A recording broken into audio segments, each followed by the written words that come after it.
பொதிகை மலருக்காக செய்திகள் வாசிப்பது உங்கள் PS. விழுப்புரத்தில் தமிழ்நாடு விவசாயிகள் சங்கத்தின் மாநில பொதுச் செயலாளர் சாமி நடராஜன் செய்தியாளர்களுக்கு பேட்டியளித்தார். வாங்க அவர் என்ன சொன்னார் என்பதை கேட்போம்.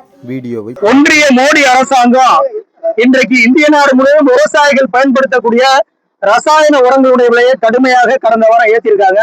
குறிப்பா 50 கிலோ மூட்டை உள்ள காம்ப்ளெக்ஸ் உரம் ஒரு மூட்டைக்கு ஒரு மூட்டைக்கு 400 ரூபாய் விலை ஏற்றப்பட்டிருக்கு. சல்பேட் ஒரு மூட்டைக்கு 200 ரூபாய் விலை ஏற்றப்பட்டிருக்கு. பூச்சிக்கொல்லி மருந்துகள் தாறுமாறா விலை என்பது உயர்த்தப்பட்டிருக்கு. ஏற்கனவே மோடி அரசாங்கத்தினுடைய மோசமான வேளாண் விரோத கொள்கையினால நாடு முழுவதும் விவசாயிகள் உற்பத்தி பண்ண விளைபொருளுக்கு கட்டுப்படியான விலை கிடைக்காம கடன் முறையில சிக்கி விவசாயிகள் தற்கொலை நடந்து கொண்டிருக்கக்கூடிய இந்த சூழல்ல விவசாயிகளுக்கு மிகப்பெரிய உற்பத்தி பொருளா இருக்கக்கூடிய இடுபொருளா இருக்கக்கூடிய ரசாயன உரத்தினுடைய விலையை கடுமையா உயர்த்தியிருக்கத 2 தமிழ்நாடு விவசாய சங்கம் சார்பில் வன்மையா கண்டிக்கிறோம். இந்த உயர்த்தப்பட்ட உரங்களுடைய விலையை உடனடியாக ஒன்றிய அரசாங்கம் ரத்து செய்ய வேண்டும் என்பதை வலியுறுத்தி இன்றைக்கு இந்த போராட்டத்தை நடத்திட்டு இருக்கிறோம். அதே போல இன்றைக்கு மாநிலத்தில் புதிதாக ஆட்சி பொறுப்பேற்றிருக்கக்கூடிய மாண்புமிகு ஜோசப் விஜய் தலைமையில் இருக்கக்கூடிய அரசாங்கம் தேர்தல் காலத்துல தமிழ்நாட்டு விவசாயிகளை பார்த்து வாக்குறுதி கொடுத்தாங்க. நாங்க ஆட்சிக்கு வந்தால், நான் முதலமைச்சர் ஆனால் தமிழ்நாட்டுல விவசாய தொழிலில் ஈடுபட்டு இருக்கக்கூடிய நீங்க தான் எங்களுக்கு சோறு போடக்கூடிய சாமிகள் எஜமானராக இருக்கீங்கன்னு விஜய் சொன்னாரு. சொல்லிட்டு ஒருபடி மேல போய் என்ன சொன்னாருன்னா, நாங்க ஆட்சிக்கு வந்த உடனே விவசாயிகள் வாங்கியிருக்கக்கூடிய பயிர்க்கடன், கூட்டுறவு வங்கிகள் வாங்கியிருக்கக்கூடிய பயிர்க்கடனை 5 ஏக்கர் வரை விவசாயிகள் பயிர்க்கடன் வாங்கியிருந்தா அந்த கடன் முழுவதையும் தள்ளுபடி செய்வோம்.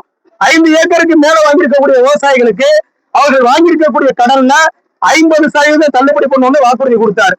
ஆனால் நேற்றைய தினம் பயிர்க்கடன் தள்ளுபடி சம்பந்தமாக மாநில அரசாங்கம் அறிவித்திருக்கக்கூடிய அந்த அறிவிப்பு என்பது தமிழகத்தில் இருக்கக்கூடிய விவசாயிகளுக்கு பெரிய ஏமாற்றமா இருக்கு. இந்த தள்ளுபடி அறிவிப்புல ஒரு சிறு பகுதி விவசாயிகளுக்கு பயன்படுறாங்கன்னா பயன்படுறாங்க, ஆனா பெரும்பகுதி விவசாயிகளுக்கு முதலமைச்சர் அறிவித்திருக்கக்கூடிய இந்த கூட்டுறவு பயிர்க்கடன் தள்ளுபடியில பயன் கிடைக்கல.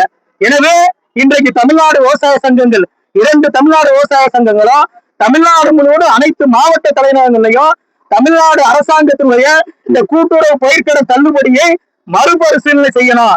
நீங்க தேர்தல் காலத்தை கொடுத்த வாக்குறுதி அடிப்படையில 5 ஏக்கருக்குள்ள இருக்கக்கூடிய விவசாயிகள் வாங்கியிருக்கக்கூடிய பயிர்க்கடன், நகையீட்டு கடன் முழுவதும் ரத்து பண்ணணும்.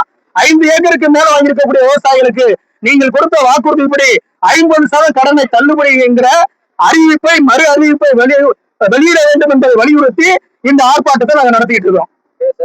சாமி நடராஜன், மாநில பொதுச் செயலாளர், தமிழ்நாடு விவசாய சங்கம். உடனுக்குடன் செய்திகளை தெரிந்து கொள்ள பொதிகை மலர் வெப் டிவியை தொடர்ந்து பாருங்கள். நன்றி, வணக்கம்.